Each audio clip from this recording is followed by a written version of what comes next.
హల్లెలూయా హల్లెలూయా. జీవనదిని నా హృదయములో ప్రవహింపచేయుమయా. జీవనదిని నా హృదయములో ప్రవహింపచేయుమయా.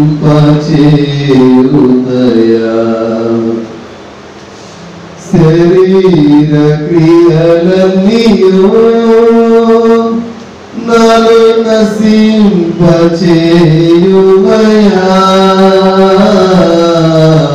శరీర క్రియలన్నీయో నాలో నశింపచేయుమయా.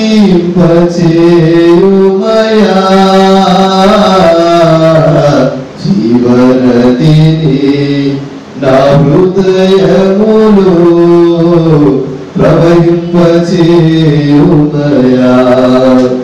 జీవనదిని నా హృదయములో ప్రవహింపచేయుమయా. ఆత్మీయ వరములతో నన్ను అభిషేకం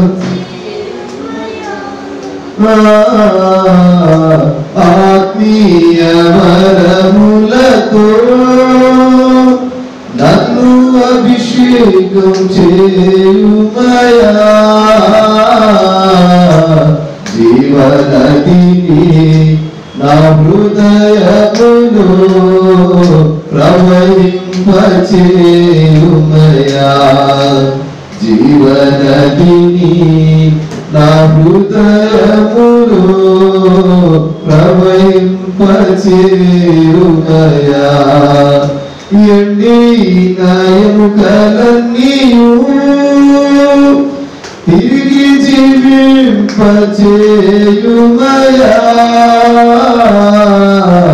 ఎండిన ఎముకలన్నీయు తిరిగి జీవింపచేయుమయా.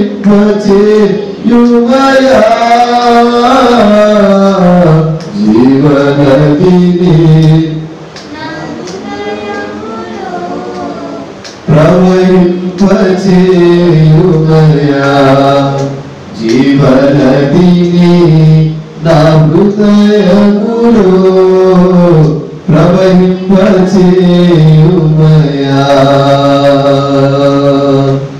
Praise lord. హల్లెలూయా. మన ప్రభువును లోకరక్షకుడైన యేసుక్రీస్తు పరిశుద్ధ నామములో అందరికీ నా హృదయపూర్వకమైన వందనాలు తెలియజేస్తున్నాను. ప్రభువును ప్రియ దేవుడు విన్నారా? సమయం చాలా అయిపోయింది. పాటలతో, ఆరాధనతో, వాక్యోపదేశంతో మీరు నన్ను ఆరాధించినప్పుడు, మీరు నన్ను సేవించినప్పుడు మీ ప్రక్కనే నేనుంటాను, మీ పక్షాన నేనుంటాను అని సమాధానం ఇస్తున్న దేవుడు ఈరోజు మీతో నాతో ముఖాముఖిగా మాట్లాడడానికి ఆశపడి ఉన్నారు. పరిశుద్ధ గ్రంథంలో కొన్ని మాటలను చూద్దాం. ఒక హాఫ్ అన్ అవర్ నేను వాక్యాన్ని ప్రార్థన చేస్తాను. తదుపరి పరిశుద్ధ బల్లారంలో ఈ చివరి విశ్రాంతి దినమున జనవరి, ఫిబ్రవరి, మార్చ్, ఏప్రిల్, మే, జూన్, జూలై, ఆగస్ట్, సెప్టెంబర్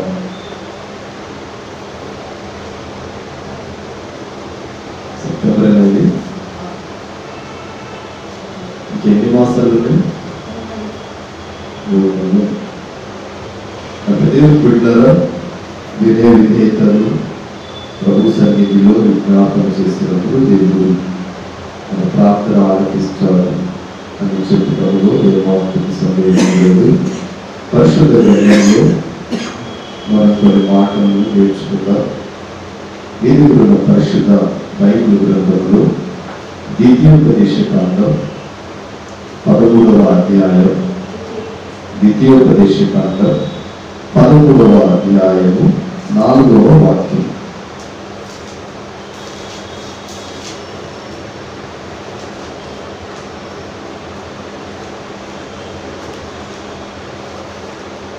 ద్వితీయోపదేశకాండం 13వ అధ్యాయం 4వ వాక్యం.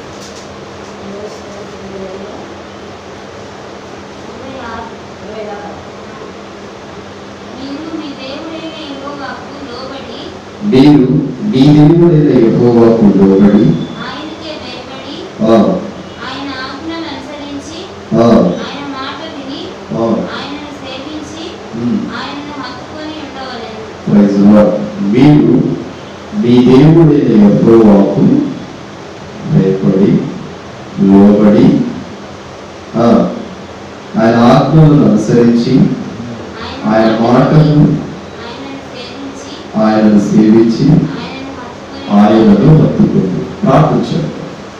ప్రేమస్వరూపి బల సౌర్యము గల దేవ, పరిశుద్ధ నామానికి వందనాలు. చదవబడిన వాక్య భాగములు పరిశోధన చేయబడి ప్రార్థన చేస్తున్నాను. మీరే నాతో మాతో ఈ ప్రజావాహిని ద్వారా వింటున్న ప్రతి ఒక్క బిడ్డతో మాట్లాడాలని ప్రార్థన చేస్తున్నాను. ఎత్తబడుతున్న ఈ వాక్యము మా అందరి జీవితాల్లో నీరు కట్టి ఫలించు ప్రభు కృప దయచేయమని ప్రార్థన చేస్తున్నాను.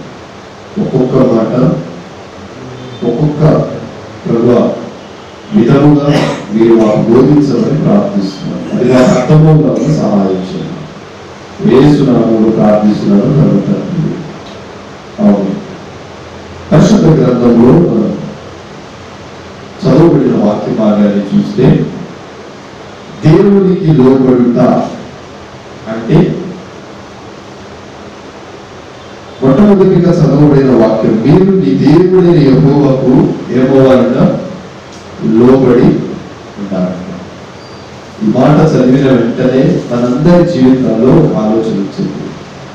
ఏమన్నా నేను దేవునికి లోబడట్లేదా? నేను దేవునికి భయపడట్లేదా? నేను దేవుడు చెప్పినట్టు వినట్లేదా అనే ఆలోచనలు మనకు వస్తాయి. అయితే ప్రభు చెప్తున్నాడు, మీరు లోబడుతున్నా లోబడకపోయినా ఒకవేళ దారి తప్పి తిరుగుతున్నామేమో మరలా నీకు చెప్తున్నాను, మరలా నీకు చెప్తున్నాను, చెవి గలవాడు ఆత్మ చెప్పు మాటలు వినుగాక. నీవు దేవునికి లోబడు. లోబడుట అంటే అర్థం ఏంటి? విధేయత చూపడు. లోబడుట అనగా దేవునికి విధేయత చూపడు. ఇక్కడ చదవబడిన వాక్యము మీరు మీ దేవుడైన యెహోవాకు లోబడి ఆయనకి భయపడి ఆయన ఆజ్ఞలను అనుసరించి ఆయన మాటను విని ఆయన్ని సేవించి ఆయన్ని హత్తుకోవాలి. మొట్టమొదటిది దేవునికి లోబడాలి. రెండవది ఆయనకు భయపడాలి. మూడవది ఆయన మాట వినాలి. మూడవది ఆయన ఆజ్ఞలను అనుసరించాలి. 4 ఆయన మాట వినాలి. 5 ఆయన్ని సేవించాలి. 6 ఆయన్ని హత్తుకోవాలి. ఈరోజు మొట్టమొదటిదే చెప్తాను. దేవునికి లోబడితే వచ్చే లాభం ఏంటి? దేవునికి లోబడితే వచ్చే లాభం ఏంటి? దేవునికి లోబడకపోతే వచ్చే నష్టం ఏంటి? ఈరోజు మనం చాలా పరిస్థితుల్లో జ్ఞాపకం వచ్చింది. కొన్నిసార్లు సమస్యలు మన గుండా వెళుతూ ఉన్నప్పుడు మనకు అర్థమైంది, నేను దేవునికి లోబడుతున్నానా? మనం ప్రశ్నించుకుంటాం.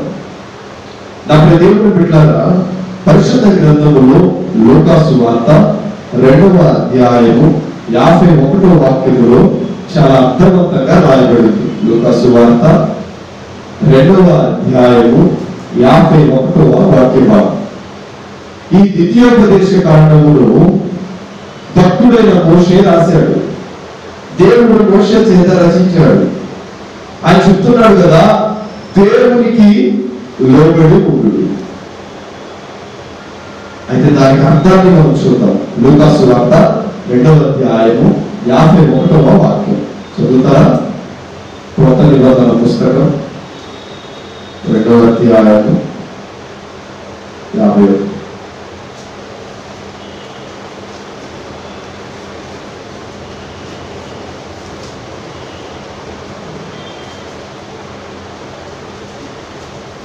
అంతటా ఆయన వారితో కూడా బయలుదేరి నజరేతులకు వచ్చి వారికి లోబడి ఉండేను. ఆయన తల్లి ఈ సంగతులన్నిటినీ తన హృదయములో భద్రము చేసుకుంది. అంతటా ఆయన వారితో కూడా కలిసి నజరేతులకు వెళ్ళారు. ఎవరు? అంతటా ఆయన వారితో కూడా కలిసి గుంటూరు వెళ్ళాడు కదా. ఇక్కడ యేసుక్రీస్తు గురించి, యేసు ప్రభు గురించి ప్రబోధిస్తుంది. యేసుక్రీస్తు ప్రభుల వారు తన తల్లిదండ్రులతో కలిసి నజరేతులకు వెళ్ళాడు. ఎలా వెళ్ళాడు? తన తల్లిదండ్రులకు బోధించారు, మనము నజరేతులకు వెళ్ళాలి అన్నప్పుడు ఆ మాటకు ఆయన లోబడ్డాడు. ఆ మాటకు ఆయన విధేయత చూపించాడు. ఆ మాటకు ఆయన మాట్లాడక తల పొందాడు. ఆ ప్రకారంగానే ఆయన నజరేతులకు బయలుదేరాడు. పరిశుద్ధ గ్రంథములో యేసుక్రీస్తు ప్రభుల వారే దేవునికి లోబడ్డాడు, తన తల్లిదండ్రులకు లోబడ్డాడు. తండ్రి సింహాసనాన్ని వదిలిపెట్టి కుమారులుగా నరవతాలుగా భూమి మీదకు వచ్చినప్పుడు తన తండ్రి మాటను లోబడి భూమి మీదకు వచ్చాడు. అలాగే శారీరక సంబంధమైన తల్లిదండ్రులు వారు ఉంటున్న ప్రదేశంలో విడిచి నజరేతులకు వెళ్ళాలి అన్న దేవదూత మాటను ఆలకించి మాట్లాడినప్పుడు ఆ ప్రకారంగానే వారు మాట్లాడక నజరేతులకు వచ్చారు. ఇక్కడ పరిశుద్ధ గ్రంథంలో డాక్టర్ లూకా రాస్తున్నాడు. డాక్టర్ లూకా తన గ్రంథంలో రాస్తున్న మాట ఏంటంటే, ఆయన వారితో కూడా బయలుదేరాడు. ఈరోజు ప్రభు చెప్తున్నాడు, నేను కూడా నీతో వస్తాను. నువ్వు పనిని ప్రారంభించి, నువ్వు ఏ పని ప్రారంభించినా, నువ్వు ఏం చేసినా, నువ్వు ఎక్కడికి వెళ్ళాలనుకున్నా ముందు నా దగ్గర నువ్వు సంప్రదిస్తే, నేను కూడా నీతో వస్తాను. నన్ను అడగకుండా నువ్వు ఏదైనా చేస్తే అక్కడ నువ్వు విజయాన్ని పొందలేవు, కానీ అపజయము నీ వశమవుతుంది. నువ్వు సేవ చేయాలన్నా, నువ్వు ప్రార్థించాలన్నా, నువ్వు సువార్త ప్రకటించాలన్నా, నువ్వు వేరే ప్రాంతానికి వెళ్ళాలన్నా, నువ్వు ఒక వస్తువు కొనాలన్నా, ఒక వస్తువుని అమ్మాలన్నా, నువ్వు నాతో కలిసి పనిని ప్రారంభించు, నేను కూడా నీతో వస్తాను. నువ్వు నాకు లోబడి నాకు చెప్పి పని ప్రారంభిస్తే ఆ పనిని నేను ముఖ్యంగా చేస్తాను. ఈరోజు చాలా మంది జీవితాలు, ఈరోజు మన బ్రతుకుల్లో దేవుని ఆశీర్వాదం లేకపోవడానికి కారణం ఏంటంటే, ఆయన చెప్పింది మనం వినకుండా, ఆయనకి లోపడకుండా పనులు ప్రారంభించినప్పుడు లాభం వచ్చింది అనుకుంటాం, ఈ లాభం గోవులకు వచ్చింది, నష్టపడిపోతాం. మరలా ప్రభు దగ్గరికి వచ్చి, ప్రభువా నన్ను క్షమించమని ఆయన యొక్క పాదాలు పట్టుకున్నప్పుడు ఆయన అంటాడు, ఎవరు ప్రారంభించమన్నాడు అని నాకు చెప్పి ఒక మాట ప్రారంభించి ఉంటే నేను దాన్ని విజయం చేసేవాడిని, నేను దాన్ని ఆశీర్వదించేవాడిని. నాకు చెప్పి నువ్వు ప్రార్థించినప్పుడు నా హస్తము దాని మీదకి వస్తుంది.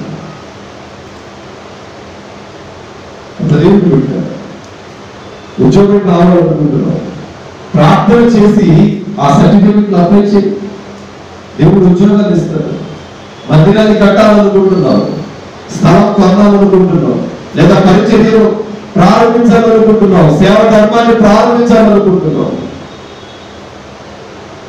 గత ఆదివారం అమ్మగారు మాటల మీద పాలు అందించోడు.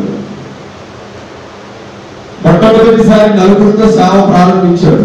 ఒక్కడే సౌత్ కొరియా ప్రాంతానికి వెళ్ళాడు. అనారోగ్యం చేత పీడించబడుతూ ఉన్నప్పుడు దేవుని సన్నిధిని తెలుసుకొని ప్రార్థన చేసినప్పుడు దేవుడు అన్నాడంట, నేను తప్ప నిన్నెవడు రక్షించలేడు. నేను నిన్ను రక్షించాలంటే నీవు నా పని చేయాలి. నీవు నా పని చేస్తే నేను నిన్ను రక్షిస్తాను, నేను నిన్ను స్వస్థపరుస్తాను అన్నప్పుడు నేను అంతమంది దేవుడిని నమ్మారు కదా, ఎవరు నాకు సహాయం చేయలేదని ఒక్కసారిగా ఆ చిన్న పాప ఇచ్చిన ఆ పరిశుద్ధ గ్రంథాన్ని తీసుకొని మారు మాట్లాడకుండా ఇందులో ఏముందో ఒకసారి చదువుతామని ప్రారంభించినప్పుడు దానంతా చదివేసిన తర్వాత బైబిల్ అర్థమయ్యి దేవుడు అతనితో రూఢిగా మాట్లాడుతున్నాడు, సూటిగా మాట్లాడుతున్నాడు. నలుగురితో ప్రారంభించాడు. నలుగురు పోయి ఎంతమంది అయ్యారు? 50 మంది అయ్యారు. 50 మంది అయినప్పుడంట 3000 మంది కూర్చునే మందిరాన్ని కట్టాడంట. ఎంతమంది విశ్వాసం? ఎంతమంది? 50 మంది. 3000 మంది కూర్చునే మందిరాన్ని కట్టాడంట. 3000 మంది కూర్చునే మందిరంలో 50 మంది ఎలా కనబడతారు? చీమలా కనబడతారు. ఆ 50 మంది ఆ 3000 మంది కూర్చునే సంఘాన్ని పనిచేసేవాళ్ళు. పనిచేయడానికి కూడా సరిపోలేనంతమంది 50 మంది. సరిగా 50 మంది ఆదివారం వాక్యం చెప్తున్నాడు. ఆదివారం సాయంత్రం రొట్టి కరపత్రికలు పట్టుకుంటున్నాడు. సౌత్ కొరియా మొత్తం తిరిగి సువార్త ప్రకటిస్తున్నాడు. సువార్త ప్రకటిస్తూ ఉంటే అమ్మ దగ్గరికి వెళ్ళి సువార్త ఈ కార్డు ఇచ్చి, అమ్మ యేసు ప్రభు నమ్ముకోదని ఒక 10 నిమిషాలు ఆమెకు చెప్పినప్పుడు ఆ మరిందంట, అయ్యా మీ చర్చ కూడా చెప్పండి, నేను అక్కడికి వస్తాను ఆదివారం. మంచిదమ్మా, ఇది 5 మళ్ళీ ఇప్పుడు బ్రదర్ దగ్గరికి వెళ్ళి ఆయనకు సువార్త ప్రకటించినప్పుడు, అయ్యా మీరు బాగా చెప్తున్నారు, మీ చర్చ కూడా చెప్పండి, అక్కడికి ఆదివారం వస్తాం. ఎటు పోయినా మళ్ళీ ఆదివారం ఈ 50 మంది కొత్తోళ్ళు ఎవరు ఏంటి ఏంటి ఏంటి నడిచి నడిచి నడిచి సైకిల్ తొక్కి తొక్కి తొక్కి అలసిపోయి తీసుకొచ్చేసి మరలా కాసేపు కూర్చొని సేద తీర్చుకొని మరలా వెళ్ళి మరలా సువార్త ప్రకటిస్తున్నప్పుడు వాడు చెప్పే మాట, ఈ చర్చ కూడా చెప్పండి ఆదివారం వస్తాం. వాడు ఆదివారం వచ్చేది లేదు, చేసేది లేదు. ఈ 50 మందితోనే కాలం గడిచిపోతుంది. మరుసటి రోజు ప్రయాణమై సువార్త ప్రకటించడానికి వెళ్ళాలనుకుంటున్నప్పుడు దేవుడు మాట్లాడుతున్నాడంట గుడిగా, నువ్వు వెళ్ళి నా ప్రమేయం లేకుండా ఎంత పరిచర్య చేసినా, వాళ్ళని ఎంత బ్రతిమలాడినా, వాళ్ళని నా దగ్గరకు తీసుకొని రావాలన్నా వాళ్ళు రారు. వాళ్ళను నేను ప్రేరేపిస్తేనే. నువ్వు వెళ్ళి ఎంత బ్రతిమలాడి, ఎంత సేవ చేసి, ఎంత సువార్త చెప్పినా వాళ్ళ దగ్గరికి రాదు.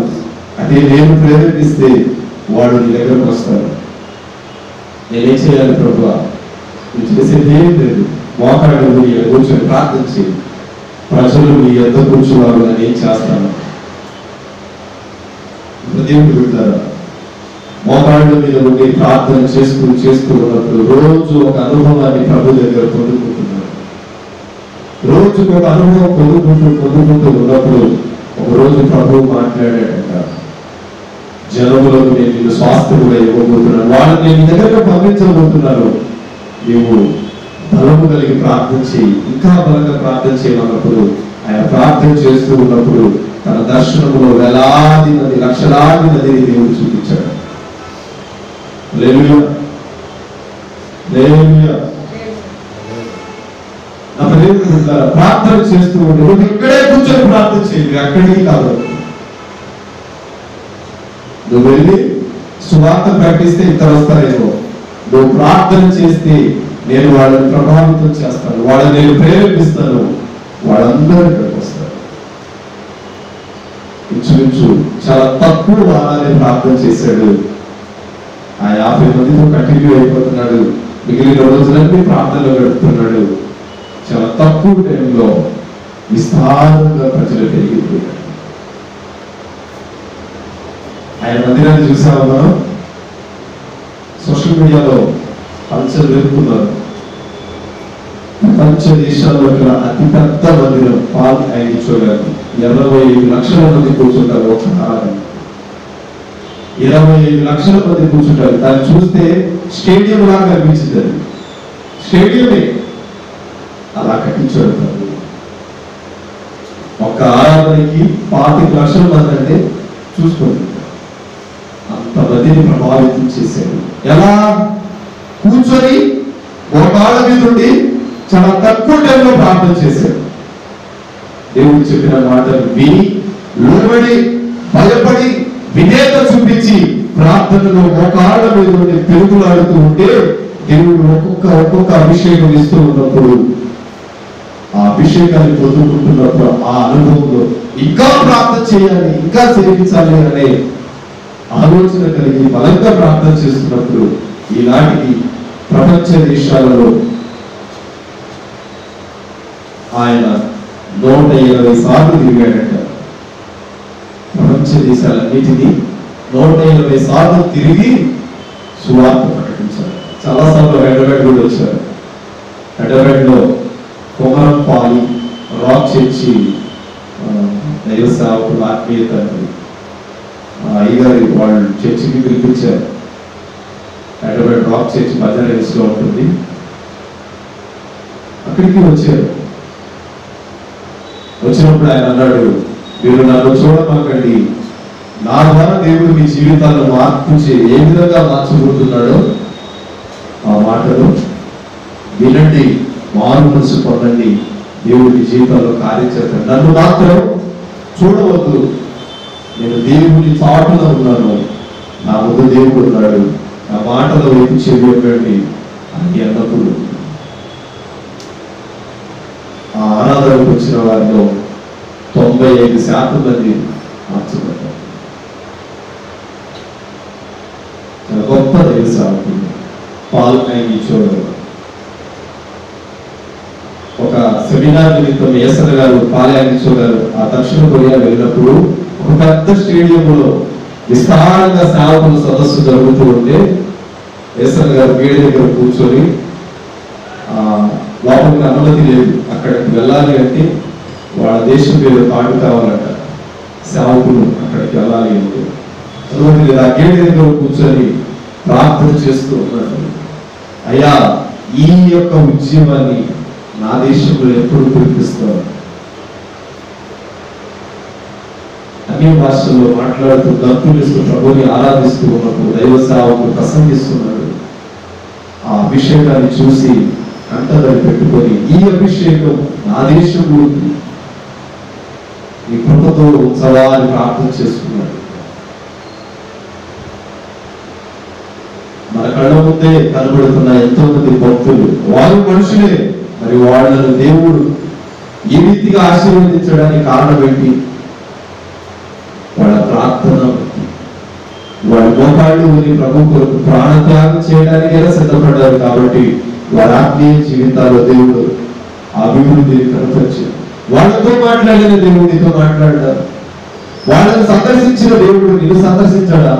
వాళ్ళతో రూఢిగా సూటిగా దర్శనాలు ఇచ్చి స్వరగతి మాట్లాడిన దేవుడు నీతో కూడా మాట్లాడాడా?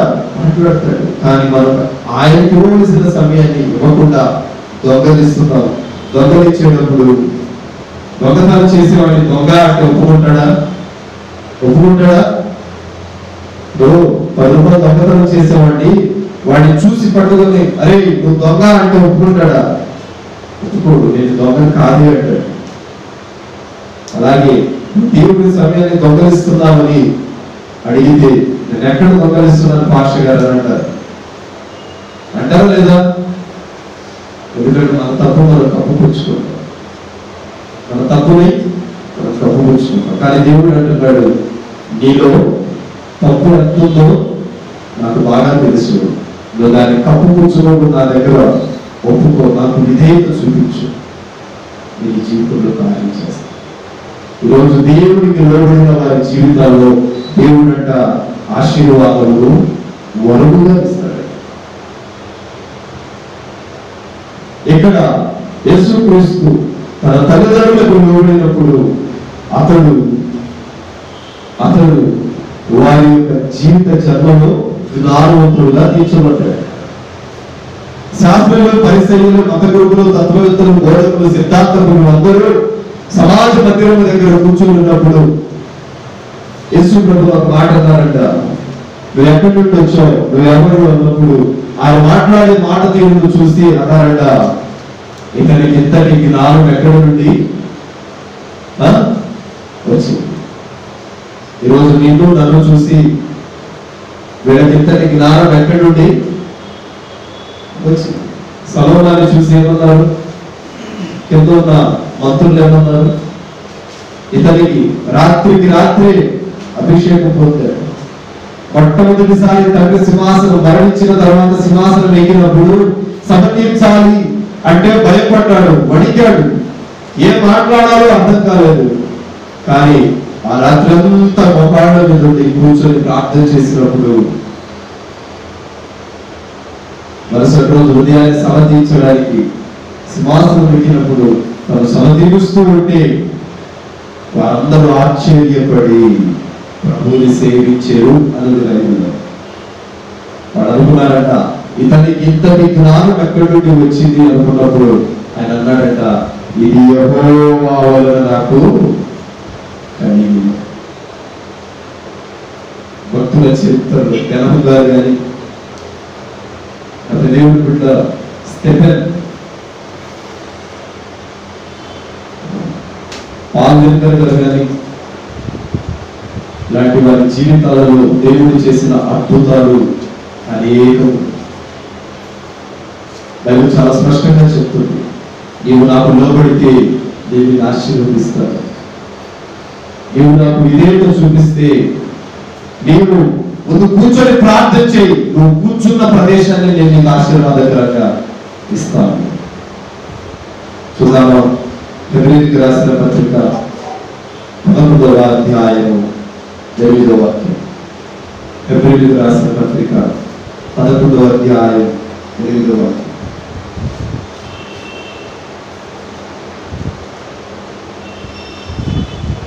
కడుపేద స్థితిలోనా కరుడే నా బంధువాయెనో, వయసొచ్చిన తరుణములో వస్త్రహీనతే కృంగదీసెను, ఆధారము కనిపించని నా బ్రతుకులో ఐశ్వర్యవంతుడనన్నాదుకున్నావు.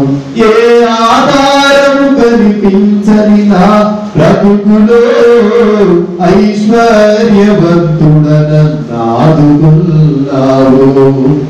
యేసయ్యా కనిపించవే, నీలాగా లాలించే దేవుడెవరు, నా దీర్ఘశాంతమే, నీ దీర్ఘశాంతమే నా హృదయానికి ధైర్యమో, నీ కరుణా కటాక్షములే నా బ్రతుకుకు ఆధారము. ఈ లోక జ్ఞానులలో వెర్రివానిగా ఉంటినే, ఎన్నికైన వారిలో వ్యక్తునిగా మిగిలి ఉంటినే.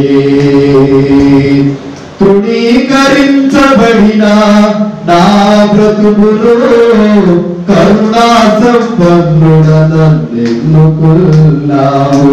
తృణీకరించబడిన నా బ్రతుకులో కరుణా సంపన్నుడనను పిలుచుకున్నావు. యేసయ్యా కనిపించరే, ఇలాగా ప్రేమించేవాడెవరు, నీ దీర్ఘశాంతమే నా హృదయానికి ధైర్యము, నీ కరుణా కటాక్షములే నా బ్రతుకుకు ఆధారము. హల్లెలూయా. ఫిబ్రవరికి రాసిన పత్రిక 11వ అధ్యాయము 8వ వాక్యం.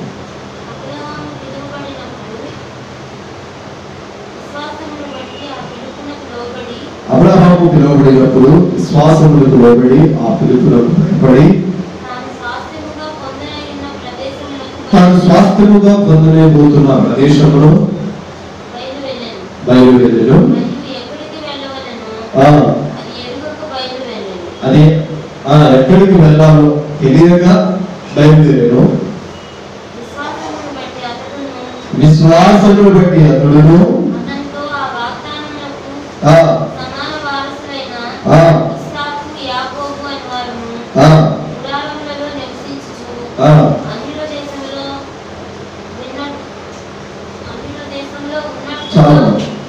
ఇక్కడ మన అబ్రహాము కనబడతాడు. అబ్రహాము అంటే అర్థం ఏంటి? అబ్రహాము విశ్వాసములకు తండ్రియా? అంతేనా? అబ్రహాము ఇబ్రాహీం విశ్వాసములకు తండ్రి. అబ్రహాము దేవునికి లోబడ్డాడు కనుక ఆయన ఆశీర్వదించబడ్డాడు. తను ఎక్కడికి వెళ్తున్నాడో, ఏ ప్రదేశానికి వెళ్తున్నాడో, ఏ ప్రాంతానికి వెళ్ళబోతున్నాడో కూడా తెలియని పరిస్థితుల్లో అబ్రహాము ఉన్నాడు. అయితే విశ్వాసమును బట్టి దేవుడు చూపించు ప్రాంతానికి బయలుదేరాడు కాబట్టి అబ్రహాము దేవుని మాటని లోబడ్డాడు కాబట్టి అబ్రహాము దీవించబడ్డాడు. ఈరోజు మన ఆత్మీయ జీవితంలో, మన బ్రతుకుల్లో మనము దేవునికి లోబడినప్పుడు, దేవుని యొక్క విశ్వాసం వచ్చినప్పుడు, దేవునికి భయపడినప్పుడు ఆయనంట మనకు ఆశీర్వాదాన్ని దయచేస్తాడు. మొట్టమొదటిది ఏంటి? దేవునికి లోబడాలి. రెండవది దేవుని పట్ల విశ్వాసం వచ్చి భయపడాలి. విశ్వాసమును డాలును పట్టుకోండి. మీ విశ్వాసములకు తగిన పరీక్ష ఏంటంట? మీ విశ్వాసములకు తగిన పరీక్ష ఓర్పును పుట్టించు.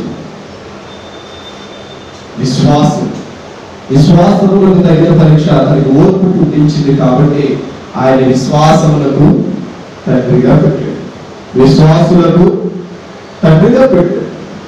ఈరోజు నా ప్రియమైన బిడ్డలారా, బైబిల్ చెప్తుంది అబ్రహాము దేవునికి నమ్మాడు, అబ్రహాము దేవునికి లోబడాడు, అబ్రహాము దేవుడిని భయపడ్డాడు.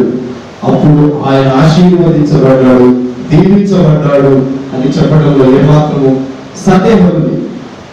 మనం దేవునికి లోబడితే సాతానుడికి పారిపోతాడు. మనం దేవునికి లోబడకపోతే సాతానుడు పారిపోతాడా? సాతానుడు పారిపోతాడా? పారిపోడు. గత వారంలో నేను వీడియో చూశాను. మందిరానికి అందరూ వచ్చారట, అందరితో పాటు సాతానుడు వచ్చాడు. అందరూ పాటలు పాడేటప్పుడు ఎలా పాడాడు? స్తుతి స్తోత్రం చెల్లిందో, స్తుతి స్తోత్రం చెల్లిందో,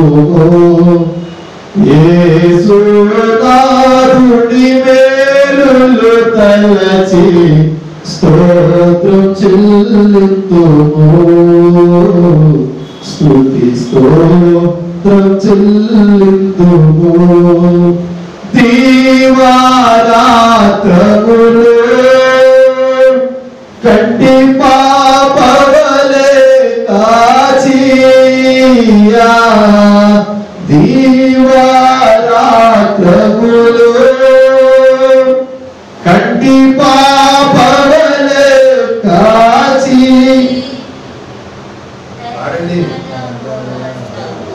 మీరు మాపేమంటే మీరు ఏంటి చేయాలి?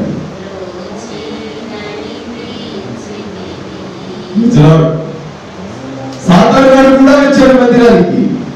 అతడు చప్పట్లు కొడుతున్నాడంట, పక్కనే కూర్చున్నాడు, చప్పట్లు కొడుతున్నాడు. సరే అని ఆరాధనకు లేచాడు. ఆరాధనకు లేచినప్పుడు బయటికి వెళ్ళాడు. ఎందుకు వెళ్ళాడు చెప్పగలరా? ప్రారంభపు ప్రాంతంలో ఉన్నాడు, పాఠంలో ఉన్నాడు, ఆరాధనకు నిలబడే ముందు ప్రాంతంలో ఉన్నాడు. ఆరాధనకు లేచినప్పుడు బయటికి వెళ్ళాడట. ఎందుకు వెళ్ళి ఉంటాడు? ఎందుకు వెళ్ళి ఉంటాడు? ఆరాధన, ఆత్మతోను సత్యముతోను ఆరాధించుని అంటే వీళ్ళు చప్పట్లు కొట్టి ప్రభువుని మొట్టమొదటిసారి స్తుతి చెల్లిస్తారు కదా. ఇప్పుడు ప్రార్థన అంటే అడుక్కోవడం. ప్రభువా మా జీవితాల్లో ఈ కార్యం చేయమని ఏటీఎం విషయంలో కార్డు పెట్టినట్టు ప్రభు దగ్గర అడుగుతాం. స్తోత్రం, స్తుతి. స్తుతి ఇప్పుడు హిందువులు పండుగ ఉండేది దీపావళి పండుగ.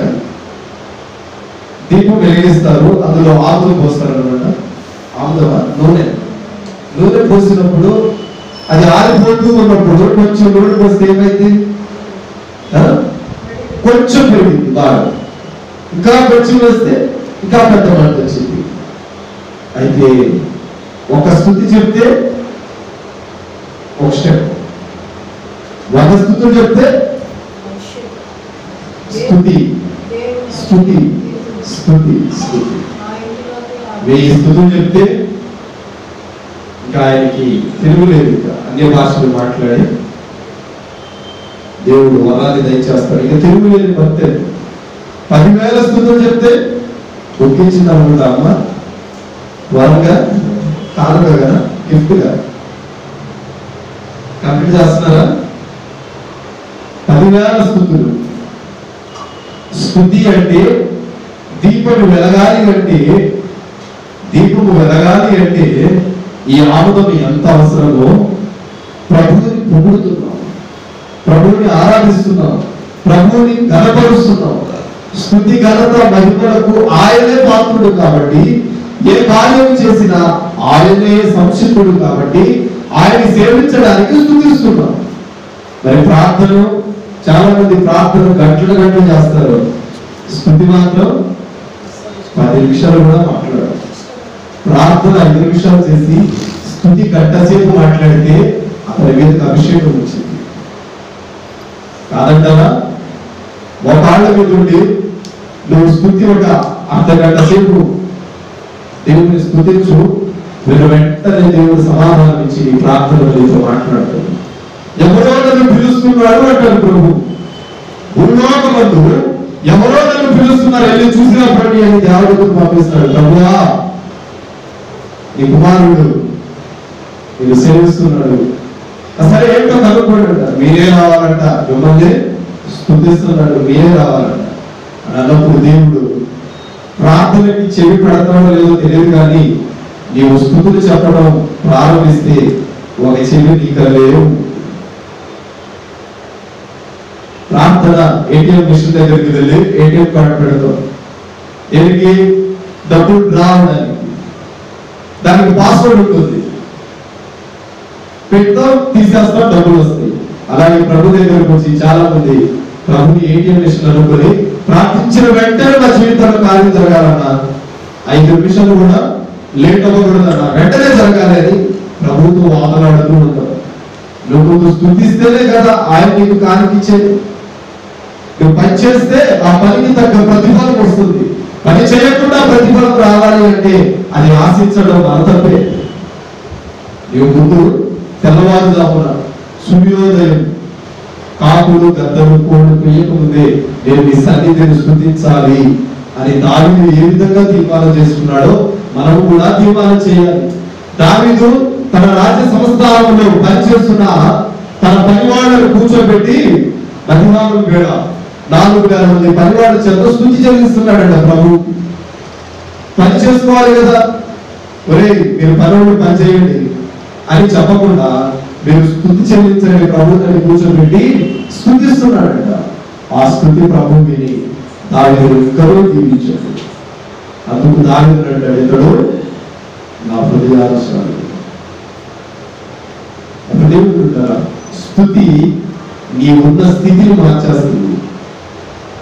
ఇప్పుడు చాప మీద పడుకుంటున్నావేమో, పెట్టుబడిలో ఉన్నావేమో, నీవు స్తుతించి కన్నీరు విడిచి ప్రార్థన చేస్తే స్తుతి చెల్లించాలి, కన్నీరు విడవాలి, చివరకు ప్రార్థన చేయాలి. ఇదంతయు ప్రభు సన్నిధికి చేరి దేవుడు నాకు ప్రతిఫలం ఇవ్వగాక అని ప్రార్థన చేసినప్పుడు దానికి దేవుడు విజయాన్ని దయచేస్తాడని చెప్పడంలో ఏమాత్రం సందేహం లేదు. అంటే దేవుడు బిడ్డలను మాట ముగిస్తున్నారు. ప్రభు ప్రకటన చేస్తున్న మొట్టమొదటి మాట దేవునికి లోబడండి, 2 విశ్వాసం ఉంచండి, 3 స్తుతి ధూపాన్ని ఆపుకోకండి. ప్రారంభంలో ఉన్న ఆత్మ ఇప్పుడు ఉన్న పరిస్థితుల్లో పడిపోతుంది. ప్రారంభంలో భక్తులు పడుతాం, ప్రారంభంలో భక్తులు పడుతాం. ఎవరు రాకముందే చర్చికి వస్తాం, ఎవరు రాకముందే చాపలేస్తాం, ఎవరు రాకముందే బాక్సులు బిగిస్తాం, ఎవరు రాకముందే పాట పాడడానికి సిద్ధంగా, ప్రార్థన చేయడానికి సిద్ధంగా, ప్రతి విషయంలో ఫస్ట్ ఉంటాం. మరి రోజులు మారిపోతే నీలో విశ్వాసం ఎందుకు సన్నగిల్లుతుంది? వెనక్కి వెనక్కి వెనక్కి వెనక్కి ఎందుకు వెళ్ళిపోతున్నావు? పాత రోత అయిపోతుంది, పాత రోత. పాత వాళ్ళకి ఎక్స్పీరియన్స్ అంటే ఎక్స్పీరియన్స్ బట్టి నడవాలి కదా. మరి ఎందుకు వెనక్కి వెనక్కి? మేం కాదులే, కొత్త వచ్చిన వాళ్ళు చూసుకుంటారు. వాళ్ళు ఇందాక చేసేవాళ్ళు వాళ్ళు కూడా చేస్తారు. వాళ్ళు 4 రోజులు 3 రోజులు ముచ్చట్లు లాగా 4 రోజులు ముచ్చట్లు చూసుకుంటారన్న వాళ్ళకి ఇచ్చేయండి. పైపించు నీ డైలాగ్, నువ్వు వెనక్కి వెళ్ళిపోవడం కాక అదొక డైలాగ్. ఇది ఏమాత్రం సమము కాదు, మంచిది కాదు అని దైవ ప్రతినిధిగా తెలియపరుస్తున్నారు. ప్రార్థనలో ప్రారంభంలో ఉన్న ఆత్మను, అగ్నిని, అభిషేకమును, పరిశుద్ధ ఆత్మను ఆర్పుకోబడ్డ ఆ అభిషేకము చివరిదాకా అలాంటి దేవుని భక్తులు, శిష్యులు చివరిదాకా ఎలాగో వారి జీవితాన్ని, వారి విశ్వాసాన్ని తుది శ్వాస వరకు కాపాడుకున్నారో అలా కాపాడుకుని జీవించినప్పుడు దేవుని ఆశీర్వాదం వస్తుంది. ప్రారంభంలో ఎంత దౌర్భాగ్యంగా వచ్చినా ముగింపు అనేది ఒక అద్భుతంగా ఉండాలి. నువ్వు చనిపోయేటప్పుడు ముగింపు చివరి దశలు ఎలా ఎదిగాడు, ఎక్కడా పడిపోకుండా విశ్వాసాన్ని కాపాడుకొని యాత్రను ముగించుకున్నాడు అని అంటాం కదా. చివరి దశలో ఉన్న ఆ ఆత్మ అభిషేకం ప్రారంభం నుండి ఉంటే మీ కుటుంబం ఇంకా దీవించబడుతుంది. దేవుడి మాటలు మీ వెలికిడిలో కూర్చునుగాక. చిన్న ప్రార్థన చేసి ఇప్పుడు ముగిస్తాను. మహాపరిశుద్ధుడా, దయగలిగిన మా తండ్రి, పరిశుద్ధ నామములో తీసుకుంటారు. అవునయ్యా, ప్రారంభంలో ఉన్న ఆత్మ దినదినము దినదినము దినదినము చల్లారిపోతుంది. మాలో ప్రభువా ఇదిగో లోపం ఏర్పడిందో, నిర్లక్ష్యతనం, బద్ధకం ఏర్పడిందో అర్థం కావట్లేదు. ప్రారంభంలో ఉన్న ఆ అభిషేకం ముగింపులో చివరి దశలో ఇవ్వండి ప్రభువా. ఆ రీతిగా నడుచుకుంటున్న శక్తిని ఇవ్వమని సన్నిధిలో అడుగుచున్నాం ప్రభు. ప్రారంభంలో పొద్దున పడ్డావు ప్రభువా, నీ కొరకు సువార్త ప్రకటించుటకు, నీ కొరకు ప్రార్థించుటకు, నీ కొరకు ప్రాకులాడుటకు గంటల తరబడి నీ సన్నిధిలో కేటాయించావు. ఈరోజు పట్టుకుని 10 నిమిషాలు నీతో కేటాయించలేకపోతున్నావు. మాలో బద్ధకం ఏర్పడింది. మాలో ప్రభువా ఇదిగో నీ సన్నిధిని చేరే ఆ గుణాన్ని మేము కోల్పోయాము. మాకు ఈ జీవితం వద్దయ్యా. ప్రారంభంలో మేము ఏ విధంగా మండామో ఆ మండే జ్వాలగా మమ్మల్ని మార్చని ప్రభువుకి స్తోత్రాలు. ప్రతి విషయంలో కార్యం జరిగించు. ఈ రీతిగా ప్రార్థన ఎంతమంది విడలైతే వారి హృదయాల్లో చేసుకుంటున్నారు. నన్ను ప్రారంభపు అగ్నిగా, ప్రారంభపు తండ్రి జ్వాలగా మార్చు. నేను ప్రారంభంలోనే ఉండాలి. ప్రారంభపు ఆత్మ నాకు కావాలి, ప్రారంభపు ఆశీర్వాదం నాకు కావాలని ఎంతమంది విడలైతే తీర్మానం చేసుకుంటున్నారు. వారి దైనందిన జీవితాలు, వారి నిత్య జీవితాలు ఆ అభిషేకము అనుగ్రహించబడును గాక. తండ్రి వారికి సహాయం చేయమని ప్రార్థన చేస్తున్నారు. చిత్తానికి విడుదల అప్పగిస్తున్నారు. వారిని పరిశోధించి పరీక్షించి తండ్రి నీ చిత్తానికి మీరే తండ్రి చేర్చుకోమని, తండ్రి నీ అక్కడ ఆలస్యమైన మేమందరూ కలుసుకొని నామమును సేవించే భాగ్యం అందరికీ దయచేయమని యేసు నామములో ప్రార్థిస్తున్నారు తన తండ్రి. దేవుని ప్రేమ పరిశుద్ధాత్మ దేవుడు విశ్వాస సంఘాన్ని సకల పరిశుద్ధులకు ఆత్మతోనే నడిపించుగాక. అందరికీ క్రీస్తు నామములో